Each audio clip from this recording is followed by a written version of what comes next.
Hello everyone. आज मैं आपको ऐसी शख्सियत के बारे में बताने जा रही हूँ जो हम सभी के लिए प्रेरणा का स्रोत है।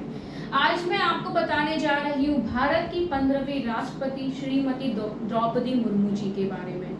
जी हाँ, इनका जन्म 20 जून 1958 को उड़ीसा के मयूरभंज जिले में एक छोटे से आदिवासी गांव में हुआ था।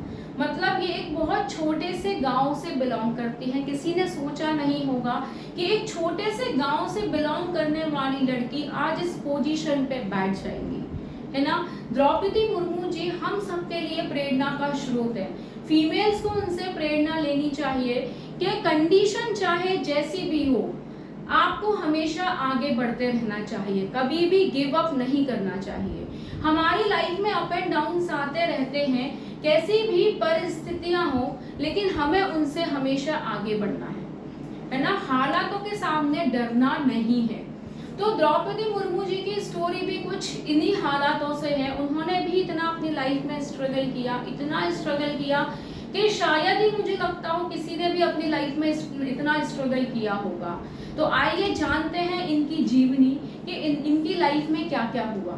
तो सबसे पहले मैं आपको बता दूं कि इनका जन्म 20 जून 1958 को मयूरभंज जिले, उड़ीसा में मयूरभंज जिले में एक छोटे से आदिवासी गांव में हुआ। ये एक आदिवासी महिला है, ये शेड्यूल ट्राइब से बिलोंग करती है। इनका जो नाम है बचपन का वो है पुट्टी बिरांजी टूडू। क्या है? पुट्टी बिरांजी टूडू। इन्हें कभी कभी पुट्टी टूडू भी कहते हैं।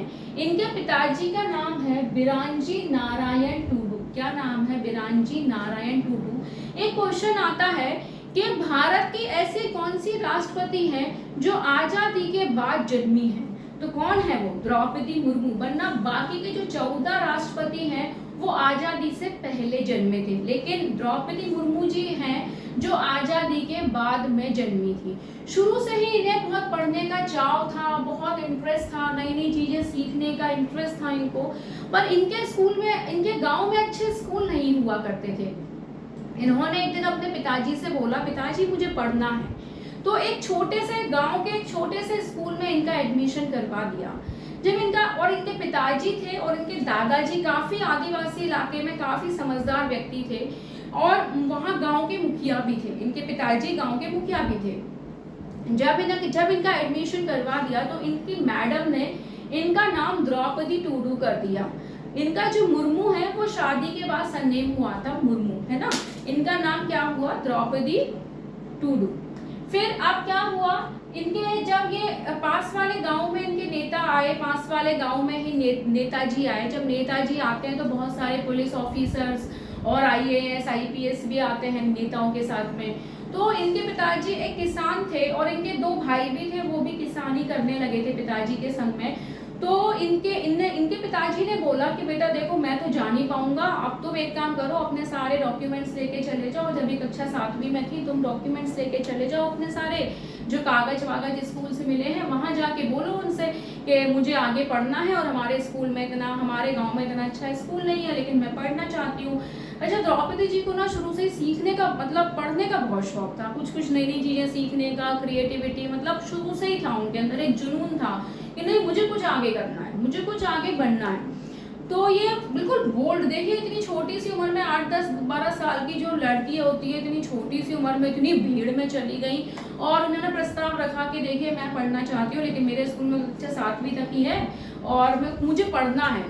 तो नेताजी काफी खुश हुए और इन्होंने बोला कि यार इस लड़की को पढ़ने के लिए राजधानी में भेज दो। तो उस टाइम पे उड़ीसा की राजधानी भुवनेश्वर में इनका कक्षा 8वीं में दाखिला करवा दिया गया। वहां ये जब गई तो ये अच्छे से इन्होंने पढ़ाई करी, इनके कई सारे फ्रेंड्स बने और इनका 12th कंप्लीट हो गया। उसके बाद इन्होंने भुवनेश्वर से ही रमाबाई कॉलेज से ग्रेजुएशन कंप्लीट किया। इन्होंने एक इंटरव्यू में बताया था, आज से काफी टाइम साल पहले, काफी इयर्स हो गया, कि मुझे पढ़ने का जो प्रेरणा मिली है मुझे मेरी दादी से मिली है। मेरी दादी हमेशा कहती थी कि तुम पढ़ो, आगे बढ़ो। तो सोचिए जब 1958 में द्रौपदी मुर्मू जी हुई है तो इनकी दादी कितनी पुरानी होंगी, तब भी उन्होंने बोला कि तुम पढ़ो, आगे बढ़ो। मतलब ऐसा लड़कियों को ना पहले के टाइम में पढ़ाने दिया नहीं जाता था, बोलते थे तुम क्या करोगी पढ़ के। ऐसा आज भी सोच है कई कई क्षेत्र में। लेकिन देखिए, लड़कियों को हमेशा आगे बढ़ाइए, हमेशा उनको पढ़ाई के लिए मोटिवेट करिए कि नहीं, तुम कुछ अच्छा कर सकते हो, आगे बढ़ो। तो जब द्रौपदी जी की, जब वो 21 साल की जब हुई, मतलब जब उनका ग्रेजुएशन कंप्लीट हुआ, महज वो 21 साल की थी, और 21 साल की जो बच्ची होती है छोटी सी, वो क्या सोच पाती है कि मुझे क्या करना है, बट उन्होंने सोचा कि मुझे कुछ अच्छा करना है, मुझे नौकरी करनी है, मुझे अपने पापा को फाइनेंशियल सपोर्ट करना है।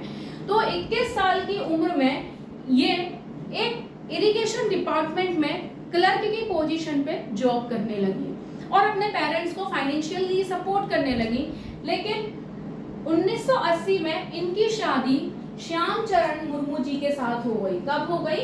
1980 में इनकी शादी श्यामचरण मुर्मू जी के साथ हो गई और 1983 में इनको नौकरी छोड़नी पड़ी। मतलब जो क्लर्क की नौकरी इनको मिली थी इरिगेशन डिपार्टमेंट में, वो इनको छोड़नी पड़ी, क्योंकि भाई शादी होती है, आपकी फैमिली है, आपके बच्चे होते हैं, तो फीमेल्स को नौकरी नहीं करने दिया जाता था। लेकिन उस टाइम पे भी इन्होंने नौकरी किया, तो ये बहुत बड़ी बात है। फिर इन्हें नौकरी छोड़ दी, क्योंकि बच्चे संभालना है, वो ज़्यादा इम्पोर्टेंट है, परिवार ज़्यादा इम्पोर्टेंट होता है फीमेल के लिए। तो इन्होंने मतलब छोड़ दी नौकरी और अपने बच्चे संभाले। जब इनके बच्चे थोड़े बड़े हो गए तो इनको ऐसी फिर से फीलिंग आई कि यार मुझे कुछ और करना चाहिए, मतलब मैं कुछ और अच्छा करूं। ये झाड़ू पोछा बर्तन कपड़े ये मैंने बहुत कर लिया, मतलब मुझे कुछ और देश के लिए करना है। तो एक छोटे से स्कूल में एक टीचर बन गई है, मतलब बहुत बड़ा स्कूल नहीं था, गांव के स्कूल में एक टीचर बन गई। वहां पे ये ज्योग्राफी पढ़ाने लगी, मतलब छोटे छोटे बच्चों को, आदिवासी बच्चों को ये ज्योग्राफी पढ़ाने लगी। और ज्योग्राफी के साथ साथ ये हिंदी और उड़िया भाषा भी समझाने लगी। ये इतना अच्छा पढ़ाती थी कि वहाँ बच्चे जो इनसे पढ़ते थे उन्हें ट्यूशन तक की जरूरत नहीं होती थी, बहुत अच्छे से एक्सप्लेन करती थी और उनसे पेरेंट्स भी बहुत खुश रहते थे। मतलब बहुत अच्छी ज्योग्राफी की टीचर कही जाती थी। तो सोचिए, मतलब हर काम को बखूबी निभाना ये हर किसी के इंसान की बात नहीं होती, पर हमारे द्रौपदी मुर्मू जी हर फील्ड में परफेक्ट थी। फिर उसके बाद देखिए 1997 में इनके मन में समाज सेवा करने का इंटरेस्ट जागा। इनको लगा कि मुझे समाज सेवा करना है, मुझे आगे बढ़ना है, मुझे देश के लिए कुछ करना है। तो इन्होंने 1997 में सबसे बड़ा ऑफर दिया। किसने दिया था? बीजेपी ने सबसे बड़ा इनको ऑफर दिया।